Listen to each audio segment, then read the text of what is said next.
Hello, everyone. Today on the final bar, my guest is Samantha LaDuc. We're going to talk about the macro environment, how it's shifting. The S&P trying to get back up to that 3,400 level.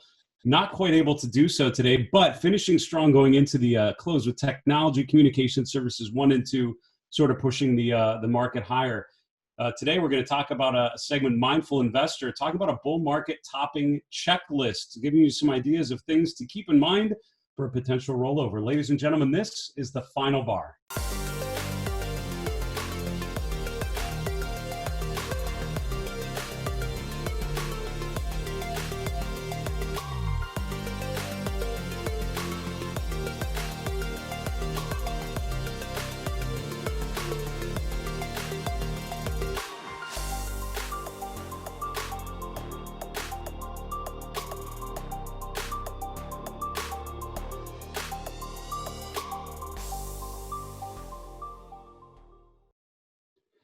Hello, everyone. Welcome to the final bar. This is Dave Keller, Chief Market Strategist at StockCharts.com in Redmond, Washington. Thanks for joining us every weekday after the close for our show as we break down the activity in the markets from a technical, behavioral, quantitative, sentimental, et cetera, lens, trying to make sense of things together, navigating these markets together, looking for themes, trying to uncover key patterns. And as I mentioned, the S&P once again, sort of showing a little bit of both, right? Sort of, drifting lower, unable to eclipse yesterday's high, unable to eclipse that key 3,400 level. No new, higher close, not eclipsing yesterday's range, but we appreciated through the course of the day. So after gapping down in the morning, it sort of chipped away higher and higher. So we're going to talk about that. But as I mentioned, I think, when the market is going higher, which it certainly has been, when the trends are positive, which they certainly have been, as my guest yesterday, Katie Stockton, so clearly pointed out to all of us, that is the time to start thinking about potential downside. Think about risk. Think about what you would need to see to change your mind. Hopefully, in today's show, we're able to uncover a little bit of that together. Now, coming up on the show, we have some great guests here on the final bar. We're going to be joined a little bit later by Samantha LaDuc from LaDuc Trading. It'd be great to get her take on how the macro environment has evolved. There's sort of a macro theme to my guest this week with Jesse Felder a couple days ago and then Katie Stockton yesterday. Coming up next week on Tuesday, we have Roman Bogomazov from Wyckoff Analytics. And then on Wednesday, the 26th, Doug Bush from Chart Smarter based in New York. Also wanted to get to your attention coming up on September 22nd. Jot that date down. That's our next big event. It's introducing StockCharts ACP. That's our advanced charting platform. This is our new dynamic, interactive, super flexible charting engine that sits on top of our normal Sharp Charts engine, which we will continue to grow and support, and it will continue to flourish. This is a whole new dimension to your StockCharts membership, and we're very, very excited about the capabilities this allows us to do, not just what we're able to chart, but just the new tools, the new interactivity, the new dynamic nature that we're able to design using the web-based platform that you're all very familiar with. So September 22nd is going to be that rollout event for all of you. Let's get to our market recap. So as I mentioned earlier, I think the challenge as we've been facing, as we've been discussing extensively for the last couple of weeks, has been this key 3,400 level on the S&P, and we've been talking about that well before this week. It was just that looming large in the distance, that 3,400 level. We have reached it.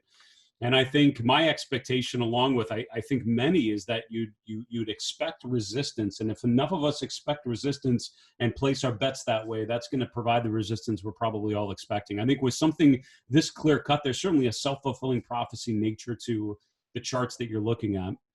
So the S&P finished up about 1/3%, closing around 3385. Mid caps and small caps noteworthy, actually down today. But if you look, small caps actually did not rally. So large caps really drove higher through the course of the day. But look at how mid caps, this is small caps we're looking at there. Mid caps now, they both sort of rallied out of the open after opening lower, but then the remainder of the day was down. So this is certainly a flock toward the mega cap tech communication services trade that has been working for a while, sort of back in there, and then real estate in the top three as well. But mid caps and small caps kind of struggling. It makes me think of this chart on the Mindful Investor live chart list. This is a chart we refer to all the time, looking at cumulative advanced decline lines. Now, this is not updated yet through today's close. This is through yesterday's close. But we have this situation, and it's common at market tops, where the market will hold up, even appreciate a little bit, but you'll see weakness in mid caps and small caps. And just look at the cumulative advanced decline lines we've had in the last week or so, and you can see how in small caps and mid caps especially, it's rolled over pretty quickly. This one at the top is the common stocks on the New York Stock Exchange. That's rolled over. So the only one that's kind of holding up the best, the one that's flattest, is the large cap breadth, right? The cumulative advanced decliners for the S&P 500, which is sort of remaining more neutral than negative, just in the last week or two. So that's an interesting thing to certainly be looking for as the market evolves, especially days like today where small and mid caps sort of drift lower. This is what it looked like. So this is today's bar. You can see we opened lower, sort of traded back in the middle of yesterday's trading range. We have this bearish divergence right now, I think, which is pretty clear. It appeared to be a bearish divergence back here in July, but obviously we've rallied since then. But approaching all-time highs on weaker momentum on a lower RSI peak is sort of, again, it's sort of a classic topping pattern. You kind of saw a similar thing back here in January and in February. So a lot of indicators, and we're going to get to that in a little later when we talk about the mindful investor segment, focusing on a bull market checklist. But base case that I have in mind is we pull back to around 3,200. That's the 50-day moving average. That's also the low from last July. So it's the last swing low. And overall, I think that's a realistic assessment about what to expect. But again, the trend is the trend. And as long as we keep making higher highs and higher lows, the trend is positive by definition. What else can we uncover here? Bonds stronger. So you see the TLT actually closed higher today, almost 1%. 10-year yields a little lower, and the dollar sort of flat to down through the course of the day. Commodities, gold and silver, continuing to appreciate. They actually opened up a little lower, but sort of appreciated through the course of the trading days. That precious metal trade we talked about yesterday, continuing to go to the upside there. The chart of gold and silver, I think, again, it sort of comes to mind as a attractive long-term, weaker short-term combination. And I think we're seeing that in a lot of places, to be honest with you. The chart of biotechs come to mind. The chart of semiconductors even starting to look like this, where you get a bit of a pullback in the relative strength. But overall, the trend remains long-term quite positive, and sort of what you're seeing with the GLD, right? It's above an increasing 50-day and increasing 200-day moving average. So the price above two upward sloping moving averages is a good indicator of an overall healthy uptrend in good shape. It's pulled back about 38.2% of the June to August rally. We've now established a bit of a lower high there around 190, which means one of two things is going to happen. Number one, we're going to break below 180, complete this breakdown of lower highs and lower lows in a new short-term downtrend, at which point I'd be looking down here in the 171-ish area, right around the 50-day, around the 61.8% level, maybe 170, 169, which would be the low from July. Or option B, this is the bounce, the test of 180 a couple times before we continue this uptrend. We break above 195 on the GLD, and you're all clear and continuing this overall uptrend. But I haven't seen anything yet on the charts that suggests that the long-term uptrend in gold and precious metals is over. I've seen plenty now suggesting there's a chance of a bit of a backing and filling, a correction after this exponential rise, which is totally reasonable after that sort of move. So that's what I've been looking for there for sure. Looking again at the sectors, you can see technology, communication services, real estate, 1, 2, and 3. After that, everything else was negative. So that's actually an interesting data point when you look at the S&P finishing positive and you think, okay, stocks are sort of following through, continuing to push further. It was a small group of sectors, 3 of them that finished positive. The rest all finished negative on the day, with financials, utilities, energy leading the way lower, some familiar sectors for the bottom of the list. Interesting to see some stocks appearing on the Scooter reports in terms of the biggest laggards today using the Scooter rankings. State Street actually was one of the bottom 10 stocks. And it's interesting, financials we've talked about as a sector, I think are challenged. There are pockets of opportunity that I'm seeing, and State Street comes to mind as something that's, testing. It made a new closing high. It was able to eclipse its close from June, but since then it's pulled back a little bit. So still holding above its 200-day moving average. That's good. Coming off an overbought region, you can see the relative strength is essentially flat. It's sort of kept pace with the market since early April. But interesting to see that it's come off 3.5%, while the market closed higher today. So weakness like that and some key names within financials, especially those that have looked more constructive, would certainly be potential for concern. COG, we talked about Cabot Oil and Gas. Boy, when was this? On Monday, I want to say. This is the shifting stock segment. We focused on one name from each sector. I highlighted COG, which is the top-rated large-cap energy name. You can see this is one of the worst names according to the Scooter rankings today. And again, the challenge was something like Cabot Oil and Gas is it's coming out of this congestion area, the supply zone, this area of resistance. You can see we once again tested it. We've tested it a couple times, and now once again, kind of pulling off. And on charts like this, I'd usually put a trend line between these lows and see if we're going to violate that. We haven't quite done it, but we're really close to that. So that on COG is one thing I would certainly be looking for. Also, I'm a little concerned when I see something like Applied Materials in the bottom 10 list. Only because it's a semiconductor stock, only because semiconductors tend to outperform in bull market phases. When that group is doing well, that tends to be a good sign for the overall market. When that group is struggling, it tends to give me a little concerned about the market. And Applied Materials coming off over 3% today. So it's not a wholesale disaster within semiconductors, but certainly something to keep in mind. In terms of why the S&P is higher, look at the top 10 gainers, and you'll find names like Cisco, like Google, like Microsoft. And when mega cap names like that are in the top 10, the market overall, it's going to be tough to underperform there. Tough to have a down day. That's our market recap for today. We're going to take a quick commercial break. We'll be back with my guest, Samantha LaDuc. We'll see you in a minute.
Hello, everyone. Welcome back to the show. This is Dave Keller here at StockCharts.com. Thanks for joining us for the Final Bar every weekday at 6 p.m. Eastern. As a reminder, you can get your questions to us at any time via email, thefinalbar@StockCharts.com, or tag us in a Twitter comment at FinalBarSCTV. We're going to do another mailbag segment tomorrow on Friday's show. We'd love to answer one of your questions live on the air. I want to welcome on my guest, Samantha LaDuc from LaDuc Trading. Samantha, you came on the show I feel like a couple months ago, and the world has changed in some ways, but it's remained the same in other ways. So I'm very interested to hear your take on the macro environment, given how things have evolved. So Samantha, welcome back to the show. Thank you so much. Happy summer. You as well. And we're at this situation, as I mentioned in the earlier in the show, the S&P again sort of teasing that key 3,400 level, making new intraday highs, closing highs this week. And the question is, what sort of next? Last time you were on the show, we talked a lot about the dollar and strength or weakness in the dollar as a key tell for the market environment. Orient us with where you're at. I've got a chart of gold up here, but please start where you want in terms of how you're thinking about the current environment. Sure. Back in July 1st, I wrote to clients I was bearish the US dollar, but bullish the market and bullish precious metals, specifically gold, silver, and miners. One of the ways that I try to time inflection points in gold is not just the macro backdrop. Obviously, the dollar makes the weather, and the rate of change determines the severity, if you will, of the weather, but also some of these handy-dandy intermarket analysis charts that I do up using stock charts. And this bullish percent index for gold miners is one of them. And they seem to do a really good job of, for me anyway, of helping me indicate overbought, oversold, extremely overbought, extremely oversold. And in particular, there's a trend line, and I didn't give you that chart, but of the dollar, which from 2018 to now, we just tagged yesterday with the FOMC minute release, which was extremely exciting for me in my live trading room, because this is what I have been waiting for. In other words, they didn't say we're going to go and do yield curve control. They said, yeah, it's not really in our best interest right now. And with that, the market did a quick reversal. And, you saw what happened in regards to the stocks, bonds, bullion, they tumbled, and the dollar jumped right after the Fed minutes basically shunned that yield curve control. And I had mentioned, again, for clients back in early August, that I saw this bullish percent index coming into a place of extremely overbought, which is kind of indicated by that yellow arrow. At the same time, I saw the dollar coming very close into that trend line that I just referenced. So I said, we're not there yet, but I am expecting shenanigans, if you will, and a rug pull for other reasons as well. The silver gold ratio had, reached a 16-week high that was due for a pullback. And literally on August 8th, I had said, yeah, it's time for a rest, in large part because it's formed like a double top. 100 is as high as you can go in this particular index, this gold miners bullish percent index. You can't go higher than 100. It's extremely overbought. It's very rare that it gets there. But it doesn't mean to short it right away, because it still has to indicate some kind of pattern. Yeah. And if you notice my 5-week moving average, there needs to be a crossover. So that's why I was able to time it. And I actually sent out a note on that Saturday, the 8th. And sure enough, Tuesday, we had a 15% pullback in silver and a 10% drop in gold, which again was just not hard to we were going to have a rug pull of some type, because euro holders long were at all-time highs, and dollar bears were at all-time, highs. And so something has to give. There's got to be a little test. The market loves to test your resolve.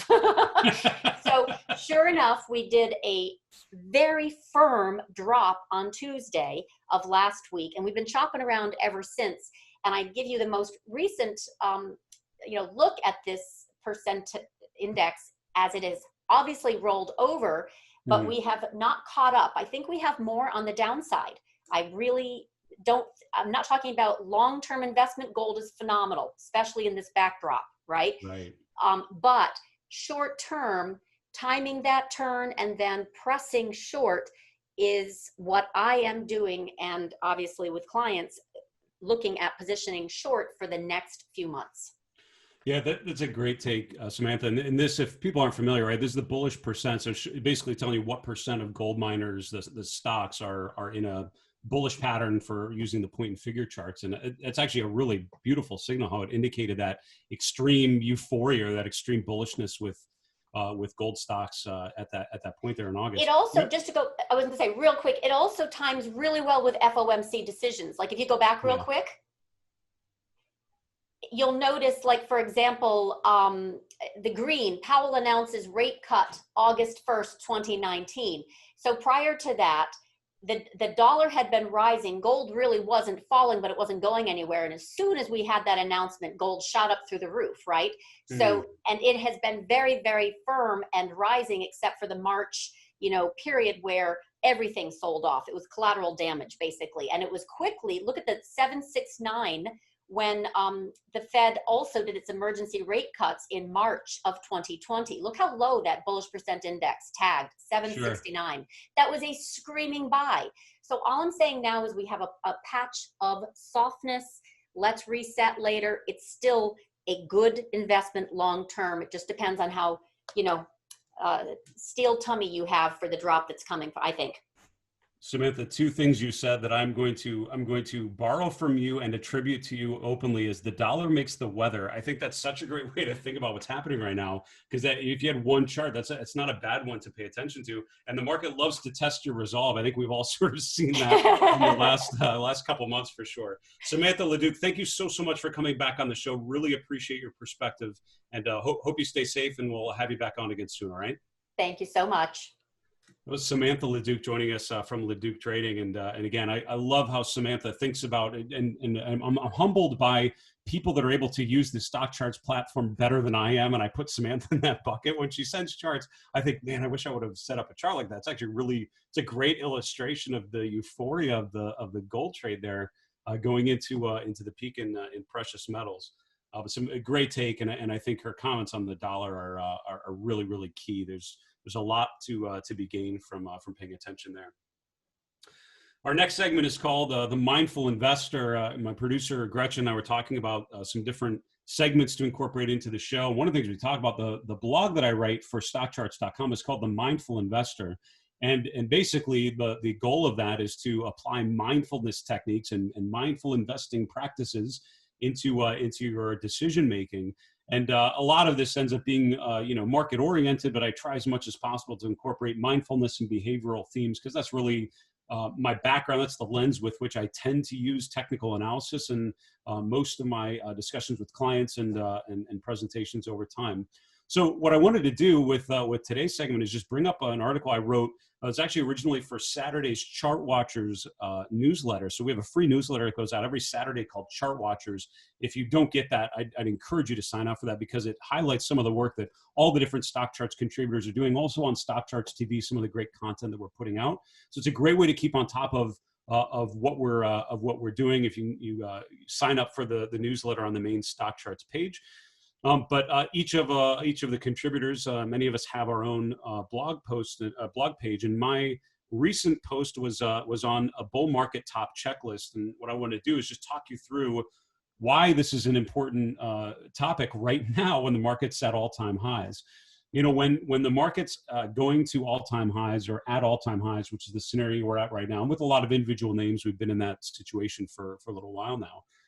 That, to be honest with you, when you ask when is the right time to be thinking about an exit strategy, it's not when things start to go poorly, because then what happens is when you're holding a position, you're holding Tesla and things, it starts to roll over, and at some point that stock will stop going up. It starts breaking down through a support level. That's not when you want to start thinking about how to approach exiting a long position that's been working, because what you're doing is you are setting yourself up for all of those bad emotional decisions, things like confirmation bias, which is I'm bullish on Tesla, so I'm just going to try to find as much bullish evidence as I can to back up that thesis. Or endowment effect, which is basically you own Tesla, so you treat it differently than other stocks out there. You make decisions because of an emotional attachment to your position, and you treat it as something very special, and you treat it differently. And as a result, you're not making a clear, unbiased decision based on the evidence. You're making an emotional decision based on your attachment to that particular stock. So now when the S&P is at all-time highs is when I would strongly encourage making a list of things you would need to see to tell you not be bullish. I mean, at some point between March 23rd and now, you decided hopefully that the market is going up. And whether that was on March 25th or whether that was on July 25th, at some point during this dramatic uptrend from the lows to retesting the highs, you had to have switched and recognized that the market was indeed going higher, and you needed to recognize that bullish trend. The question now is, at what point would you change your mind, right? What would you need to see? So what I did with this article is actually explain the things that I would look for. This is what's on my bull market top checklist. These are the things I will be looking for. You are welcome to follow this list along with me, and that's my plan to do so as we gauge a potential rollover. But I'd encourage you to develop your own list. You might have your own list of techniques, your own list of things, depending on your time frame and what universe you're looking at, what game you're trying to win as an investor. So for me, the first thing I'm looking for is a failure at resistance with bearish divergences, right? So the S&P retesting 3,400, retesting, and now has made an all-time high, in the last week, but really has not followed through. We're sort of finding resistance right at that key level if I drew the horizontal line right from the February peak. So The traditional bull market top would look kind of like what you saw in January and February, a move to higher highs, weaker momentum, lower peaks in the RSI, which suggests that there's a bit of a pullback. So the failure that I would be looking for is this breakdown of the swing low. That's what you saw here in January. I don't think right there is the sell signal. The sell signal is when you break down through the swing low. So the divergence is sort of the leading indicator. The breakdown, the failure, which is a breakdown through the previous swing low, is the signal. So for me, I think we've arguably gotten the bearish divergence. I think a failure below the most recent swing low at this point around 3,200 would suggest to me that the top is in. That would be that first item. Number two is a breakdown of support, as I mentioned. So you reach that 3,200 level, you break down through it. And so that's number two that I'm looking at, is just sort of combining that with number one. So you get the bearish divergence, we pull back, and then you break down through the first key support level. Now, the third one is you have to have validation of the downtrend. Now that you've had a bearish divergence, now that you've broken down through support, you need a validation that it's not just a quick pullback before a resumption of the uptrend.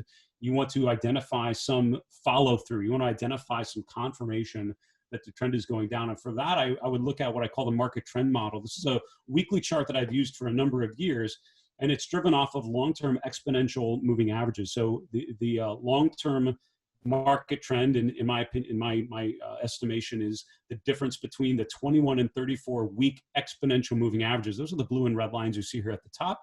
When this histogram is above zero, that's in a bullish phase. Below zero would be in a bearish phase. The medium term signal is using the traditional weekly MACD or the weekly PPO and just looking at the buy and sell signals. And to be honest, that's the signal I would look for. When that weekly PPO registers a sell signal, we're right at that point almost where the daily PPO is giving a sell signal, and that has not quite happened, as Katie Stockton and I looked at yesterday, but really, really close.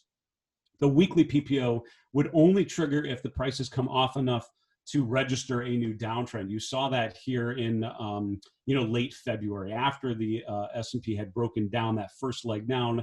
That's when you got the sell signal. So that would be my next one. Now, these other 2 points can happen along with the other three. Those first three are pretty linear in terms of one, then two, then three. The other things I'm looking for are deterioration in breadth. That's a chart we looked at a little earlier, looking at the cumulative advanced decline lines, seeing them start to roll over, which we arguably are seeing the beginning of, but not quite enough to say that's a sell signal. And then finally, improvement in defensive sectors. We've had this situation where a small group of sectors have done very, very well. Tech, communication services, consumer discretionary, industrials have emerged and done very well. I would want to see things like utilities and real estate look better on a relative basis than we've seen so far. Consumer staples is another one. I'd love to see more of a broad advance. And again, those aren't necessarily as vital, but they would certainly paint the picture of a traditional bull market top. So this segment, The Mindful Investor, the goal is just to help you think about what your bull market top checklist would look like. Again, while we have not topped out quite yet, I think now is the time to list out on a piece of paper or on a screen somewhere what you'd be looking for, follow along, and that's how you make sure you don't miss a dramatic sell-off. Folks, that's almost the end of the show. We need to wrap up with the 3 and 3 charts in 3 minutes. Here we go. Chart number 1 is semiconductors versus the S&P. The relative strength of semiconductors is something we look at a lot, or something I've paid attention to as a macro tell. You saw Applied Materials was one of the bottom 10 stocks in their scooter ranking change, and the relative strength has just made a new swing low today. So this is a theme I would sort of be eyeing. We have a lower high, a lower low. If that continues to roll over, that suggests a change of character where semiconductors are no longer leadership. I think that'd be an important change to focus on. What has not changed yet is the dominance of growth versus value. We talked about that a couple times this week with some of my guests, but I think, if you look at that ratio, it's made a new swing high this week. The growth trade continues to dominate today. You had basically mega cap tech and communication services at the top of the list. I don't see that changing anytime soon. That would be a dramatic change in character that I don't think we're near it yet. Finally, is the relative strength in healthcare. Healthcare is a sector that at times has been super opportunistic. There have been opportunities there, but on a relative basis, we've not really seen it. Here's the XLV at the top. This is the XLV relative to the S&P 500, making a new relative low this week. This is healthcare versus technology, making a new 12-month relative low this week as well. So I'd love to see those lines turn up to start to think of healthcare as more of a broader bet Until that point, though, I still think there are opportunities in there, but it's more of a stock picker's opportunity within healthcare. It's not a broad allocation to healthcare, I think, at this point, until those relative lines improve. Folks, that's our show for today. Special thanks to Samantha LaDuc joining us from LaDuc Trading. As a reminder, a mailbag segment coming up tomorrow, so email us your questions, thefinalbar@stockcharts.com. For StockCharts.com in Redmond, Washington, I'm Dave Keller. Be safe. Have a good night. Hey, Grayson Rose here with StockCharts. Thank you so much for watching. I hope you enjoyed that video. If you did, consider giving it a like down below, maybe leave us a comment, and if you're new to the channel, you can subscribe at the link up above. We're gonna bring you daily content from an incredible collection of technical analysts and financial experts.